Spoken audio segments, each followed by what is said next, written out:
Welcome to Grace Notes, the weekly community affairs show with Town of Yorktown Supervisor Michael Grace.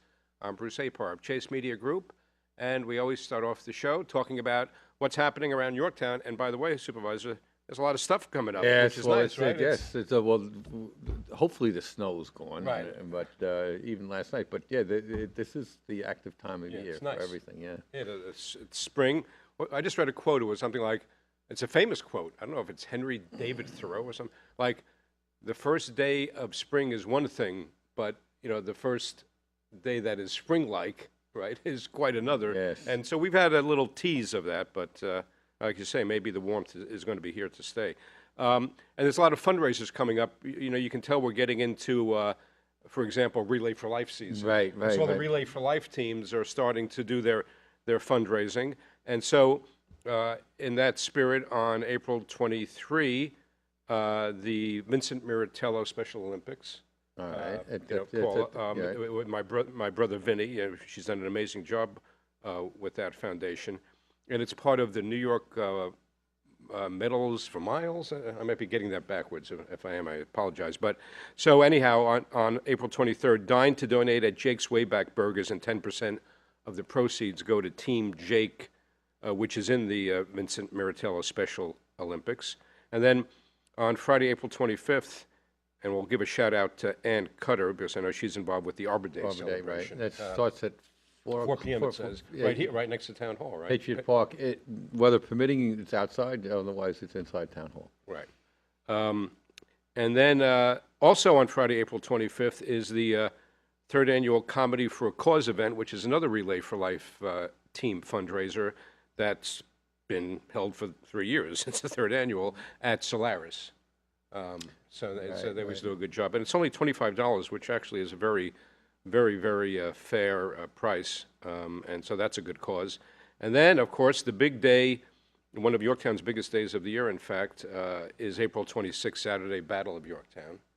Right. That's for picking up the trash. Right, the roadside litter cleanup. And, of course, Kim Anglis-Gage, all year round does a great job. And she really has been doing a phenomenal job every year with that. Yeah, People involved. It's an incredible amount of tonnage that we Right. pick up from the roadside. Yeah, do you remember when she was Oh, on the show? it's- She it's- talked about it's- how many it- tons of litter or garbage are picked up. Right. Yeah, I don't know what it is. It's awe-inspiring and yeah. also very telling. What has everybody been doing all winter Right. long? And I can't find a garbage can. But of course, as you like to say, Yorktown is an exceptional town, so it's not garbage, it's garbage. And then by the way, to get your orange bags for the Battle of Yorktown, you just go to the Recycling and Refuse Center Right behind PD. the YPD, the police department, over there on Crampond Road or 202. Then on Sunday, April 27th, the Vincent Miratello Special Olympics. It's New York Miles from Medals Walk At FDR, right? at FDR Park. And again, all of these are on the town website, community calendar, if you want to get details or contact somebody and follow up on that. And so we have a very nice guest right on this show, Supervisor Babette Ballinger. Welcome, Babette. Thank you. Thank you for having me. coming. Right. And so when we were asking Babette, what she's involved with, if we read it on the show, we wouldn't have any more time to talk to her. So, but really, no, it's very impressive. And I was thinking when I was reading this, Babette, like I know Supervisor Grace likes to say, and it's well deserved by the town that it's an exceptional town. But seriously, it's because of people like you. thank you. It's true. When I That's read true, down all the things I'm just going to run these off because I think people watching should know. You came out to do this, so we should make sure that you get your just desserts. So you're the vice president of Yorktown Smart Growth, right? You have your own company, a staging company, Babette's Next Stage, and you should just explain for people what staging is. It's not what I do on stage, right? It's Not quite. Hope not. You've seen them act, then, you're not the only one. Anyhow. Although there is a little acting involved, but we basically, anyone who's thinking about making a change in their life, whether or your physical life of your home, whether you want to change the colors, whether you want to move furniture around, you're not sure what to do, we redesign. If you think you're going to sell the house, You may not be selling it for another year, 2 years, or another month. We tell you what you can do so you don't make any mistakes that eventually are costly to you. Right. And then, of course, we go in when the house is on the market or before it's going to be in the market and do a lot of cleaning Yep. and a lot of packing away and help you make your house look as good as possible. And somebody who has recently been there, I mean, it's really true. You see the difference, before and after. And what's the expression? How the house shows, right? the house or shows, curb yes. appeal and all those things. And Yes. it really does make a difference. Yeah, At all the the price you cliches. get, right? How quickly it sells. Then you're also involved with the board. You're on the board of the Amawalk Cemetery, right? As well as Green Yorktown. So what's the difference between Green Yorktown and Yorktown Smart Growth? Or is that just... Green Yorktown was actually one of the first organizations we started, and the major impetus at the time was for Yorktown to join the Sierra Club Cool Cities. Oh, And Yorktown was actually, I think, if my memory's correct, Greenberg was the first, we were the second to sign the pledge to reduce our carbon footprint. right. And what we have tried to do with Green Yorktown is just to encourage awareness Right. of carbon footprints. And we did, actually, I think initially we did quite a bit. The previous highway superintendent had the trucks turned off, so we used less gas and Right. a lot of different things. Things like that, yeah. So, and I guess another way to distinguish is that you just described Green Yorktown, and Yorktown Smart Growth is really more about development, isn't it? Or- Well, it's smart growth is about a better approach and a better way for us to live for our future. That can include development. It can include redevelopment, taking what we have and the resources that we have and positioning them and making them work for the 21st century as opposed to Yeah, and 20th. I got myself into a lot of trouble in the last You? campaign. No, not you. Yeah, well, not a lot of trouble, but I used the expression new urbanism and right. in the last campaign, and I got it. The criticism came, oh, look, you're looking to urbanize Yorktown, Right. and new urbanism is a whole different concept, but Right. it's actually it essentially is a smart growth concept. It's a relative. Yeah. It's almost like post-urbanism, I would call it. Well, Like it's that kind of a thing. it's Modern. it's It's a combination of things. yeah, but it's actually melding. if you look, and I got myself in trouble for a lot of things. But one of the things I always mention is that the greatest cities in the world were never built under zoning ordinances. Zoning ordinances were really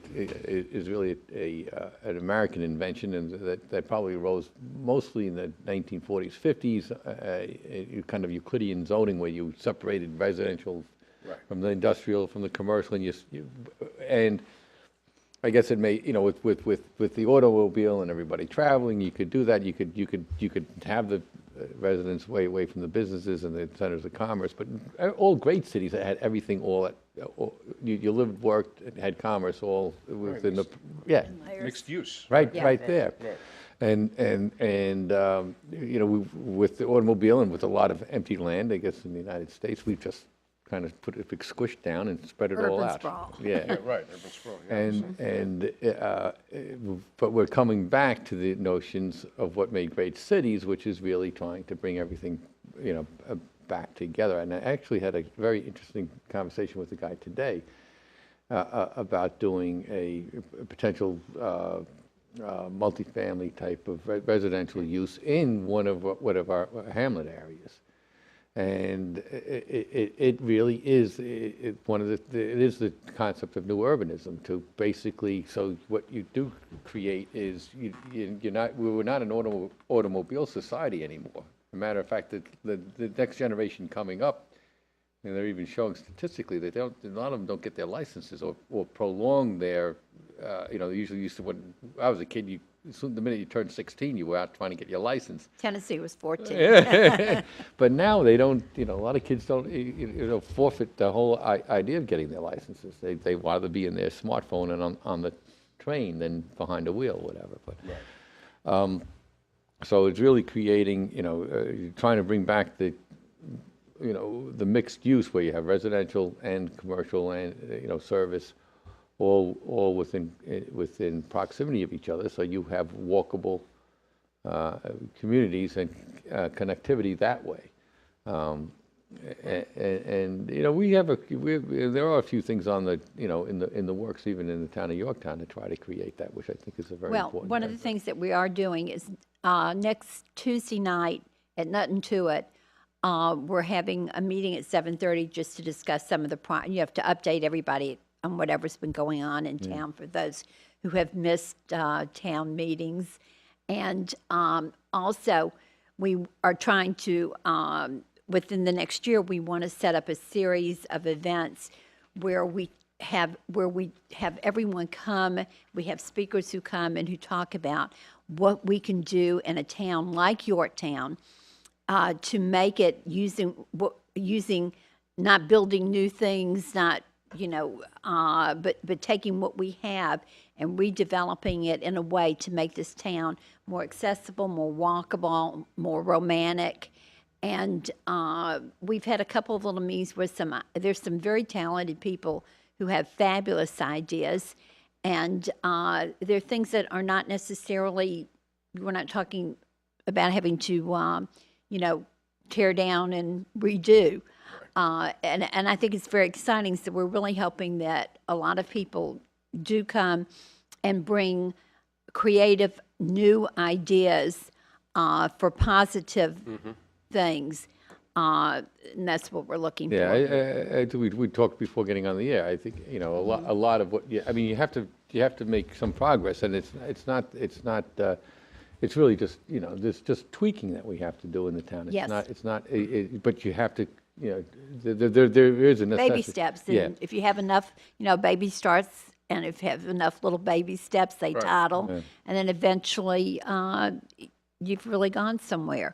Right. So I think there's a lot that we can do that are baby steps, and could be exciting. It's not an issue of radical change. It's really you start to tweak, but it's funny. I don't know whether the culture's changed so that at this point. So you have kind of fertile soil to start bringing in new ideas that will fly, and that people won't be resistant to. But that's a cultural shift in a big way. Yes, and it's a big one. It's really very gratifying. Yeah. And it has a lot to do with it. It has a lot to do with energy. It has a lot to do with the expenses of trying to maintain a community. We had this discussion about big houses and big properties are not high on people's list of things to buy. Also, I think now a lot more people are working at home. And there's, a lot more telecommuting of various sorts, whether it's 5, 4, 3, 2, 1 days a week. Oh, yeah. And I think that gives us a whole new objectivity that we can use. And also, I think, and also connected to all of this is, people are much more aware of longevity, which, I mean, God, I hope so. Almost, no, but I'm saying, a day doesn't go by where you hear, God bless them, and God bless all of us to get to that point. People in their 90s, right? You never heard that 20 years ago. Yeah, but and also the quality of life at that age is substantially improved. Too. Better, yeah. Yes, you see people in their 90s, and I go, I can't believe that person is in their 90s. They look much younger. But people are much more health conscious, which plays into all of this, too, with the foods they eat and the environment and everything. Right, and and it's always, I know Green York, I mean, you make a lot of good cases against the big box kind of development, and I think, and very legitimately so. There is, I think there probably is still a niche for that, and there is, but what I think the smart growth concepts are really the things that you need to pursue. Right. But you have it, you still have, you're going to have a headwind with a lot of that, because that really means creating mixed use zoning. Well, And that is not a easy, that's not an easy balance to strike. I mean, even with the things that we do have that are, sort of along those lines, you catch a lot of resistance for it. yes. And but the culture is changing. I mean, people don't are looking to live smaller, smarter, and in closer proximity to where they're consuming or working.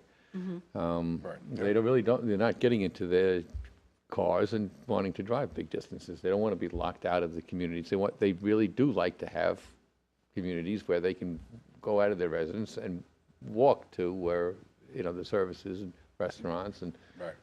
that seems to be the And, trend. and it would also seem to be related to the fact that we're well into a major, like, tectonic shift from an industrial economy to an information economy as well, and that influences a lot of this as we well, were yeah. talking we were about. just talking about We were that, talking about how, Yeah, right. how things have just, I mean, our version of the Industrial Revolution. I Right. mean, this is definitely one for the history books. Right. And, you wondered how the people felt when they were living it.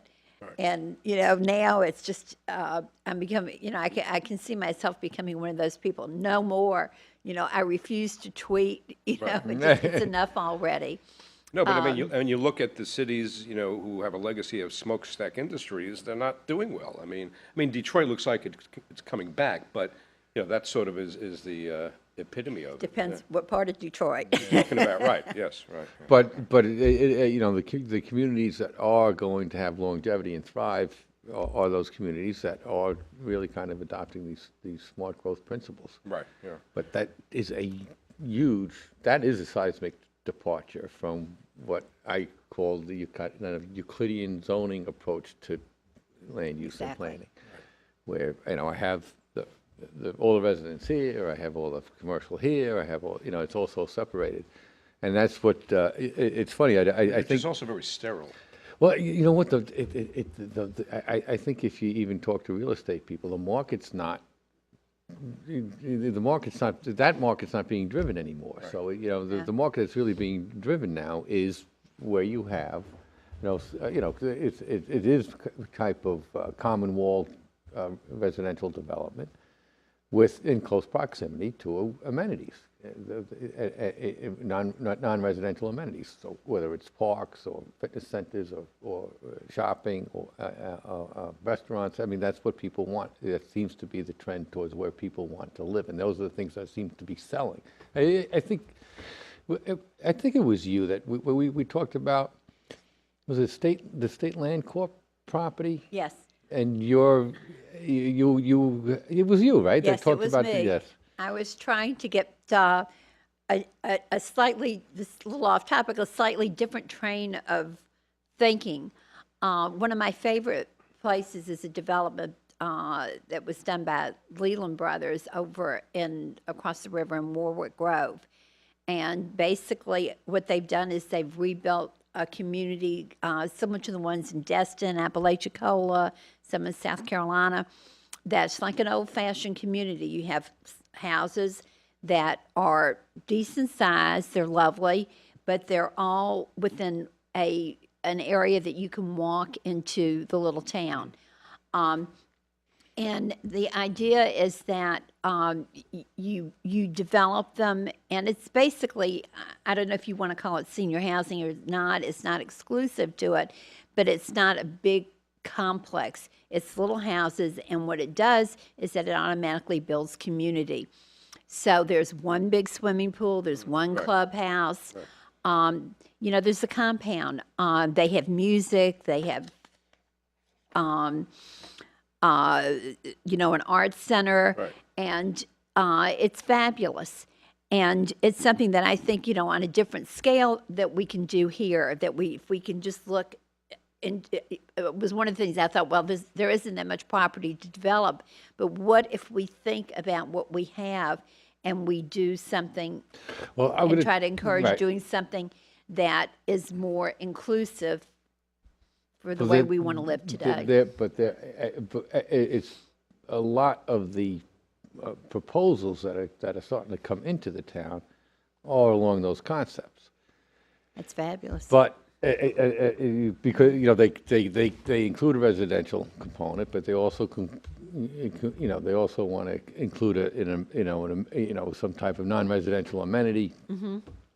Or just straight commercial mix in it, and it works better than just having flat out residential or flat out commercial. I think there's a little bit of the sites that are remaining seem to be very conducive to that, but politically the headwind here is basically they don't want anything of a residential nature to come in. There's great resistance to that.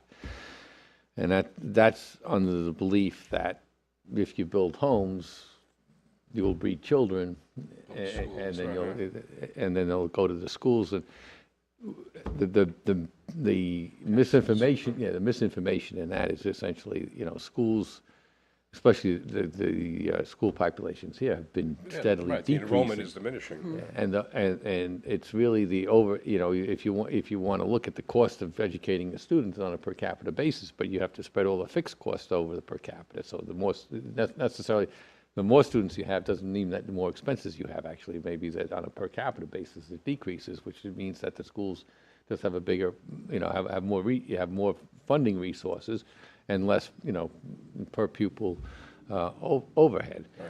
So a lot of that is, but a lot of that is the thinking. We had if you've been in the town for a long period of time, there is a thought that a lot of these schools were built a lot of this town was built in the 70s. Right. And and you had major expansion of the physical plant for most of the schools in that period of time. Yeah.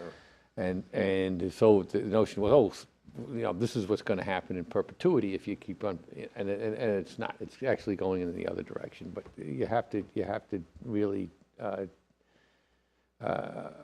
dispel a lot of the urban myth that comes along with some of these projects. But yeah, we were here for a different reason. I was going to say, continuing with your impressive resume, Ms. Ballinger. Anyhow, this is interesting. You're a member of the Northern Westchester Watercolor Society and Lower Hudson. What's that? Plein air? Plein air. That's outdoor painting. Oh, plein air. Okay. Oh, it's one word. It's supposed to be one, or whatever. Plein air. So is that one group or two different groups? It's two different groups, okay. Actually. So you're an artist? Or? An attempt. Yeah. Yeah, I like to play around. So it's fun. I mean, the nice thing about being, when I say I'm semi-retired, not having to go and commute into New York City right. and, grind and have to sell things. Every day. The nice thing about that is you can play at all kinds of things because you don't care who buys. Nobody's buying them. You can just please yourself. Right. So that's what my watercolors please me a little bit. My painting pleases me a lot. Good. No, that's great.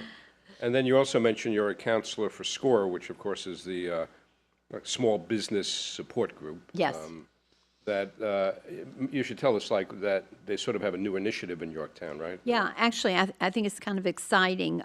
SCORE to me is one of the biggest and hidden assets that businesses have and don't use enough of.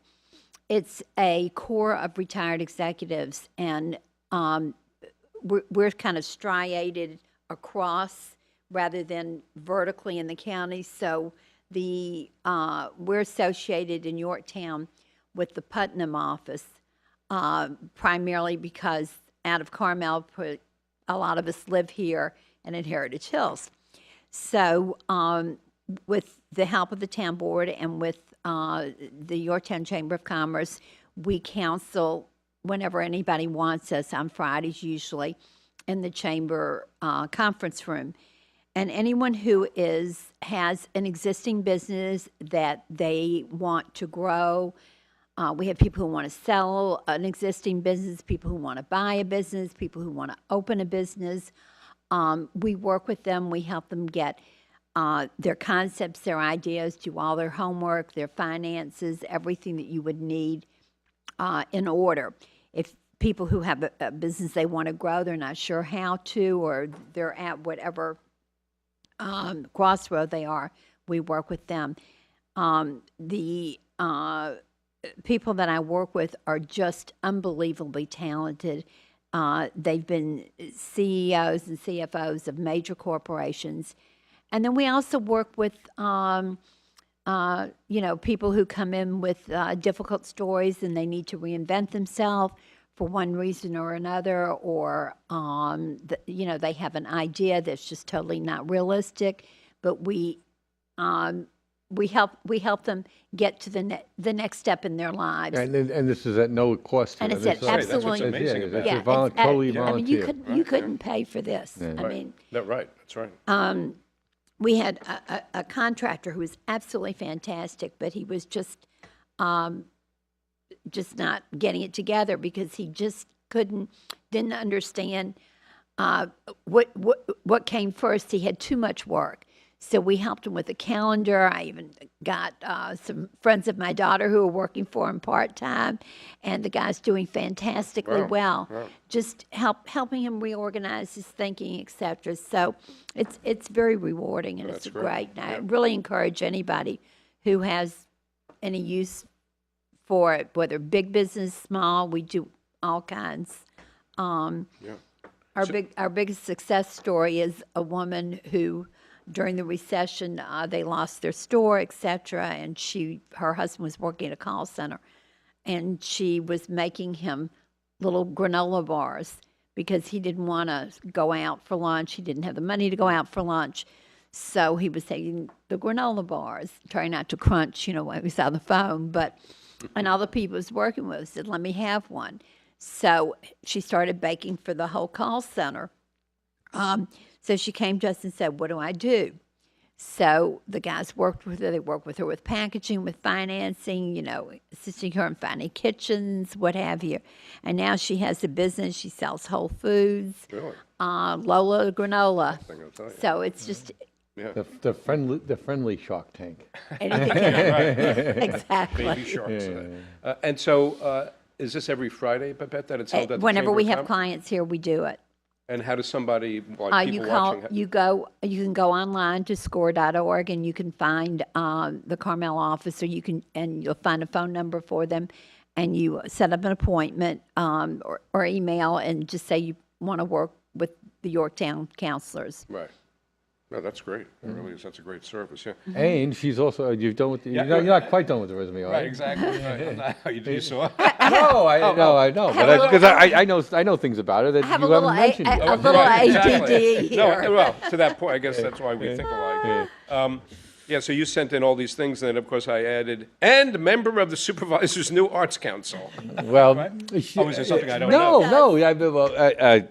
no. We this discussion about the Arts Council started probably a year ago, and we actually need these SCORE people to advise the town how to do business, because I always say it's molasses and winter moves quicker than what we do. Right. But we had talked about doing this last year, and in one reiteration of your life, you actually ran a Summer theater. So really? yeah. In it was Rhinebeck? Rhinebeck, yeah. Rhinebeck. Oh, So, My husband was an actor, and he'd done soaps, and then he started teaching acting, et cetera, and was writing, whatever. And what soaps was he on? The audience is going to want to know yeah, that. yeah. I always get them all mixed up. The Matthews Family Attorney, As the World Turns, is that it? Yeah. And so he just, he did he was an actor that worked a lot, but not, not a household name. But, we, among other things, bought a farm up in Rhinebeck, and he built a summer theater in the barns. So we ran the theater for a while, and it was a labor of love. And it was a lot of fun. I always got stuck doing the costuming and the And the do they still back have it? Is end. the theater still there? Are they? Not that theater. Right. Actually, somebody does use it, but they use it for opera. Right, okay, yeah, right. So it still exists. Yeah, well, it's like I'm sure you're familiar with the Ridgefield Barn Theater over there. They And have a it. much, It's very nice. smaller scale. Yeah, it's a black box theater, yeah. Yeah, Which is one of exactly. the things, remember, we were talking about at the Arts Council, is how could we use the Yorktown stage in a more efficient way for local groups, just like the one you started in Rhinebeck, Mm-hmm. like YCP Theater Works, which doesn't need 500 I seats. gotta say, you can't do YCP because nobody always is. Yeah, YCP Theater Works, which stands for Yorktown Community Players, and they've been around for like 50, I think, or 60 years. And they do great shows. They do several shows a year. And ironically, they've had to, for lack of an alternative, mount their shows or put up their shows in other towns. Right. You know, like I mean, not that there's anything wrong with other towns, but like Yes, there is, like but- the shows I've been in. I could You've say been that. there, right? At least with say our right. name on it, we'd like to be proprietary. Right. Yeah, so they've been in the Van Cortlandville School over in Cortland. And so, you know, one of the, I guess, seminal discussions in the Arts Council has been using the Yorktown Community Players Theater Works as an example. How do you accommodate our own residents who want to perform and want to perform in front of their neighbors, so to speak, you know? That's part of it. Well, Michael and I have had a lot of different discussions about Yorktown and how there are a lot of different, I'm going to say generations of people here who, because of your age, your time, if you're not commuting, etc., who have the time to go out and to be entertained or to entertain. And that we don't have an umbrella for the visual performing and literary arts in Yorktown. Right. And that it would be really a fabulous thing for us because we have demographically, we have the people here to do it.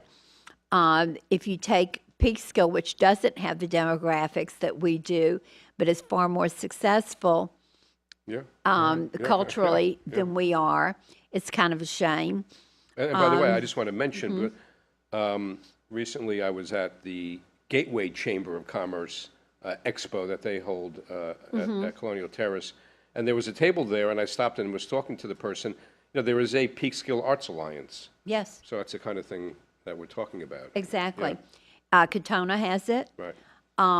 Actually, just about all the towns that surround us do, and it's just we need to get moving here. And the irony in that is that we have a great resource in the theater. Yes, we do. Right. We have the physical plant. Right, for it, we have the yeah. physical plant, and the talent, the native talent that comes out of Yorktown it's is absolutely unbelievable, unbelievable, and they're all going someplace else. So. Right. So we've been talking about how to harness this and how to get people together. We have, I mean, when it comes to taking care of our kids and entertaining them, we do a great job. When it comes to taking care of the parents, they're so busy entertaining the kids, it's okay. But we're losing a whole group of people here. And as a new senior and and retiree, and I was thinking about it, what we have massive groups of people between just the communities that I can name that have a big population between Jefferson Village, Chapel Hill, all the places I've gone to look, that Trump building, whatever, the one over by the Seabear. I mean, there are tons of them, and they're full of people who have nothing, Oh, yeah, who absolutely. want something to do in Yorktown. Well, I've seen that when I perform. I perform for YCP Theater Works and M&M Productions, which is another Right. Yorktown-based Right. theater group. Melinda The- O'Brien Melinda and O'Brien's Michael Muldoon, terrific, they do a great job. And I see the audiences, like you say, the demographics are clear that, it's, and by the way, I like your euphemism. I'm going to call myself a freshman senior from now on.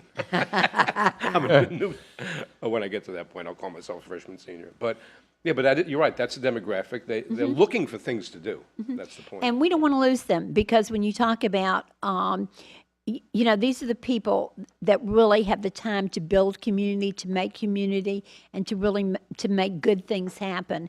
And those are the people you don't want to lose in your community. Right. And I think we're losing them. And I think it's really, really important to start to do things that encourage and encapsulate. So you say losing them, moving away? They're Losing moving them, or- away. Yeah, but it's but to you make excellent points. It's all music to my ears. It really is, because it's not only just for them. It's the point of not just being entertained, but to entertain as well. there's an enormous amount of talent within Absolutely. those population pools that would love to, if they were given the opportunity to express themselves in artistically in whatever vein it is, would do it, and it does create a great sense of community. And the other thing it promotes, and which I think is extremely important in any community, is the intergenerational relationships. Yes. And the one thing sad about the type of community that, the generically, I'm going to say Yorktown because I think Yorktown is an exceptional community, but generically about communities like ours, when they are bedroom communities, you have a tendency that they turn over, that there isn't a lot of, there isn't a lot of, it's not a lot of generational continuity. But you And know that- what's happened to me, and this is very bizarre. I've said that. I said I had to leave because of that. Yet, I'll do anything. Anybody can call me and say, you want to go here, you want to do something, I'll do it. I went to an art opening in Peekskill, packed with people who were all generationally, kids out of the house. I go to the Somers Library. They have a fabulous writing groups. They're packed. She's now put on the third one because they've got so many people who want to do it, and they're all people who are I would say a lot of them are working still, but they have children maybe out of the house. Yeah. And I can go on and on with all the various activities, but there is a tremendous community here of people. I mean, I even started to play mahjong, and I'm one of the older people. I mean, I think that's kind of surprising. I mean, they had, Yep. we talk about our kids, the 20-year-olds who have nothing, 20 or 30-year-olds. There were a couple of young guys that came in that said they saw it on television. It looked like fun. Huh, really? Well, that's a shift I mean, from when I was a kid, I'll tell isn't you. it? Right. So, I mean, I think that everybody's just looking for things to do that are fun, that are healthy, and most of all, if you're reading the psychological reports right now about all this, the computer age, et cetera, and what it's doing in the Facebook, and, this person has 20 friends and this person has 200, so what's wrong with the person with 20 friends? Well, this is a way, to get everybody together. Well, out of the virtual world into the real one. Right? Exactly. Yeah, well, true. Yeah, well, I mean, that's the irony of social media is that it tends to depersonalize, right? Mm-hmm. As at least human interaction, it depersonalizes. So. Yes. Yeah. And that, it's funny because that's we go circle right back to what we talked about, the smart growth principles. That's the whole, really is to actually put people together. Right? Yes, Yeah. because that's where that's where great creativity occurs anyhow. Right. It doesn't, it really does occur in the human interaction. Yes. Yeah, yeah. Yeah. By the way, So- Supervisor, it occurs to me when you were saying Babette has a lot of good ideas that she seems very at home sitting at the board table. Well, we have a vacancy if you want to join that. I think that seat was open before you sat in it, Babette, wasn't it? Would I be neutral enough for all parties concerned, or would I have the patience? I don't know. Well, the neutrality you don't need because never good, yeah. Neutrality is in the eye of the beholder, yes, not- Right. and the one thing you're not supposed to be is it's funny because we digress for a second. We have the sober house and everybody makes a complaint about this, that, and the other thing. Yeah. So somebody made us think that I should recuse myself for whatever reasons, and I always think it's like what you don't get with the town board's an impartial jury on your application. You get we all have our compass because and when you go to get elected, you don't say, well, I'm going to be completely impartial and neutral on everything. Then you say, no, this is what I'm looking to accomplish. So it's just the opposite. So neutrality is not necessarily something that you want. Patience, on the other hand, that you need a lot of. In my younger days, I never would have been able to do it, but now, not so bad. But to get back to this, so I mean, this is something I'm very passionate Yes. about this, and I think that we have the ability. We just need to get people together. We need to divide up by, I lose words every now and then. That's all right. That's it. By everyone, whatever you're good at. Right. I mean, delegate. Right? Delegate by whoever's interested in film, who's right. interested in fine art, Right. folk art, literary arts, music, Right. etc. I used to live over in Huntersville. I mean, I've kind of moved around in town. So, and in Huntersville, we have a wonderful musician who's was Jenny, a child, right, yeah. Jenny Town, and Oh, yeah. and she opens her house for a concert that we pack. So we could to move, and she would love to do something in a different venue. So I mean, we've got there's just so much that's here. Yeah. And she's a concert pianist. Yeah, She's but- brilliant, I know, and yeah. she's lovely. Yeah, yes, and my boss, Carla Chase, who owns Chase Media Group, Right. is very good friends with Yes, her. she is. Yeah, yeah. Uh-huh. And then, I mean, and there are a lot of people like Jenny who are extremely, extremely talented and really willing, wanting to do something. I went to the Croton Library for a concert that was a cabaret, a woman who lived in Croton. It was mind-boggling. It was so good. 150 people I counted that were there on a rainy Saturday night. It was it's it was nice. Yeah. fabulous. It's there is the winery in town that does have he showcases it, and he's got a wide range of talent that shows up there, and I always think what a nice place. I mean, for a lazy evening, he's live music on Wednesdays, I Yeah, think, and then right. to go and have a glass of wine and you get top rate talent. yeah. And so instead of sitting at home watching, I don't know, whatever, you go out and get a glass of wine and have an incredible time. But to your point, I think this is exactly why we want to do this, because there is I know somebody else that has house concerts, and on a regular basis they sponsor. Yeah, that's And- a big thing in Seattle and Portland. Yeah, that's and- nice. Yeah.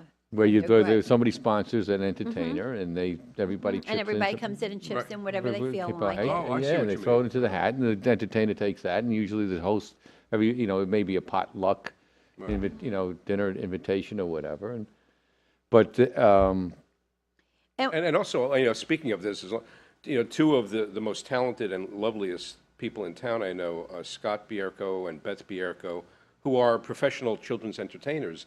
They've recently been holding, and it's, they open it up to whoever, wants to come, and they try and tell everybody about it. They have like hootenannies in their home and sing-alongs on like Friday nights. And so, again, I think it's indicative not only of the local talent, but of the desire, for people to get together. Oh, I think with there's a entertainment huge. I mean, Yes. this is a thing. You build it, they will come, and they will come in droves. I mean, I think there's no question about it. Yeah. So now we just have to get started. Yeah, well, one of the things, this is a much more sensitive issue, but one of the other things looking in the background, is that we do have an opportunity for some additional physical plant, which is the Trump Sales Center, which is it's a little bit of a hot potato, but to have that type of facility to be made available, because it is a facility that is not overly large, but would accommodate these types of things. So we're trying to, and that's, again, it's a political hot potato that. Right. A hot potato with the name Trump on it. Hard to imagine. I was going to say. But we My position is I have no pride. I want to see this happen. I mean, I think it would be fabulous if we could get a dedicated building and that everybody could agree to it. But I don't. I would like to.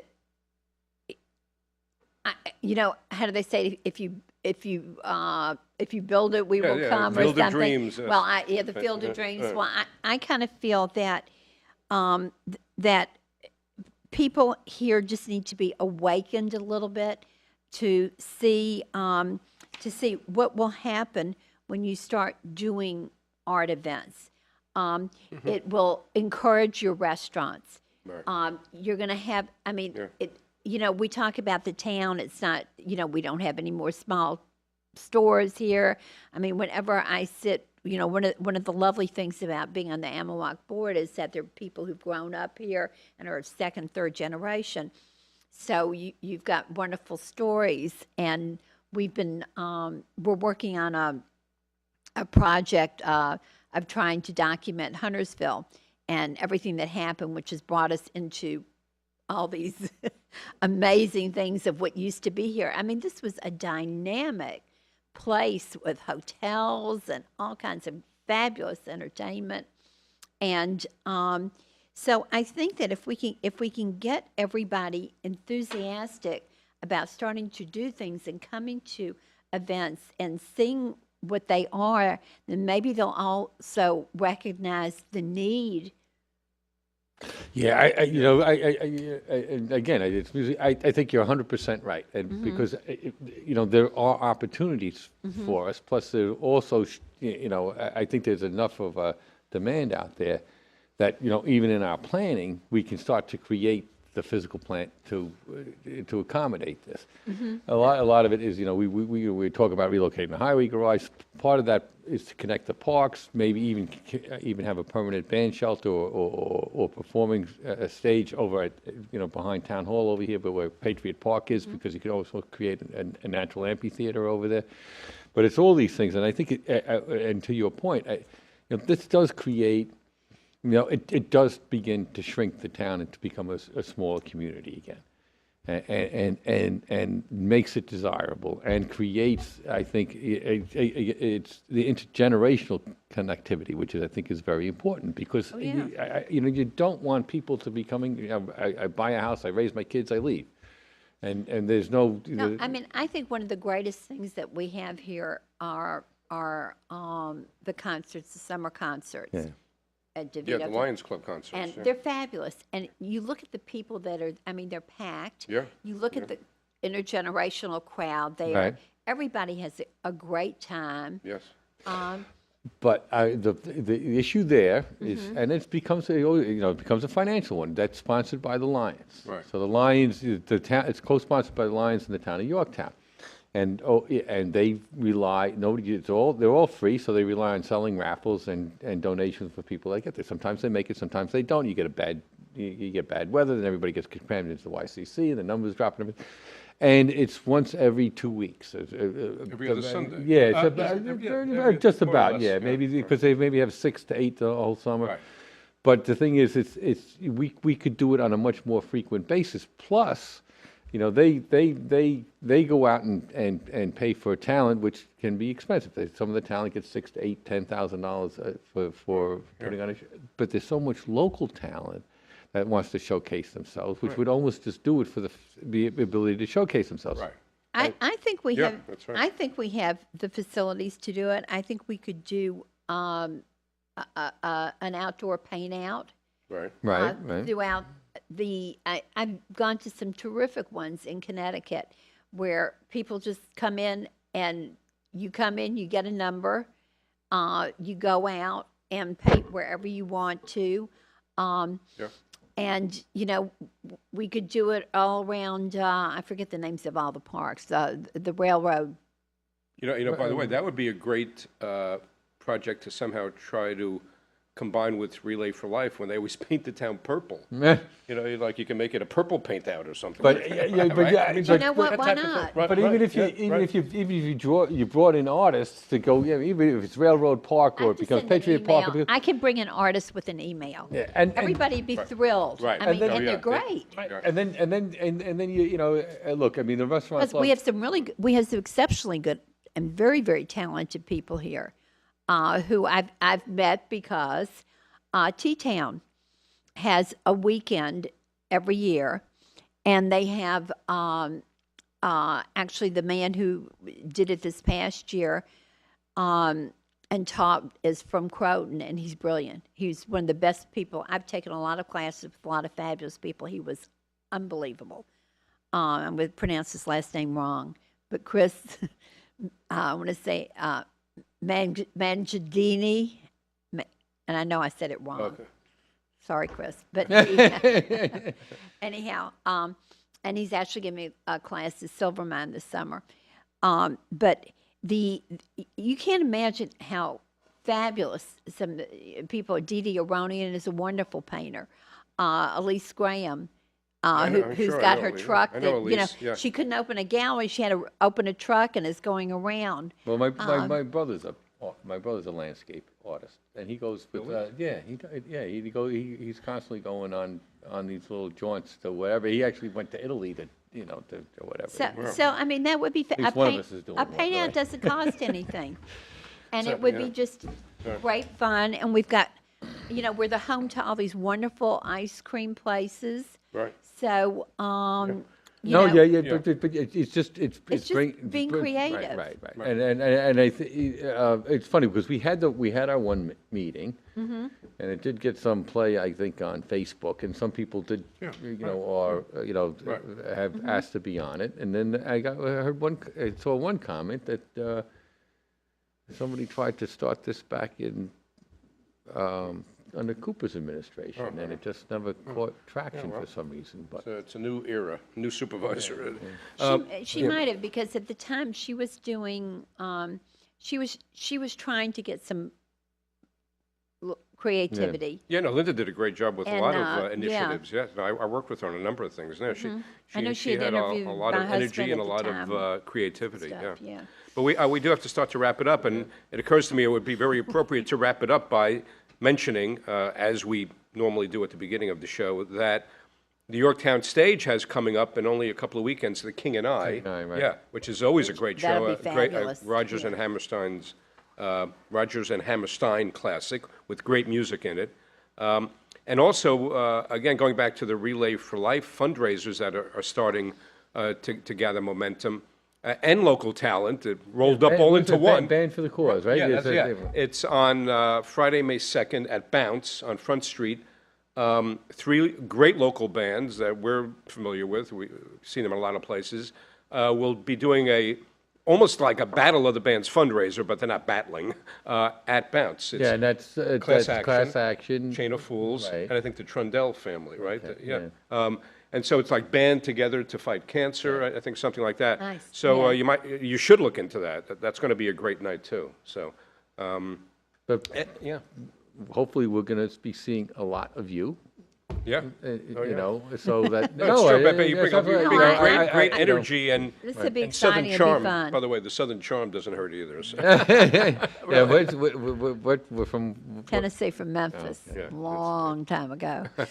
Yule Street. And And since these days I love eating egg on matzah, I want to remind everybody it's Happy Passover and Happy Easter. right. It's eggs and matzah. So Happy Passover and Happy Easter, whatever you celebrate. And we thank Babette Ballinger for being a great Pleasure. guest. And like I Yeah, said, thank you so much, Yeah. really. Yeah, And, it was and, fun. and I'm going to thank you in advance because I know I'm going to put you to a lot of work. And thank you for watching Grace Notes with Town of Yorktown Supervisor Michael Grace. I'm Bruce Apar of Chase Media Group. Be sure to watch us next time and every time because Yorktown is your town. Thank you.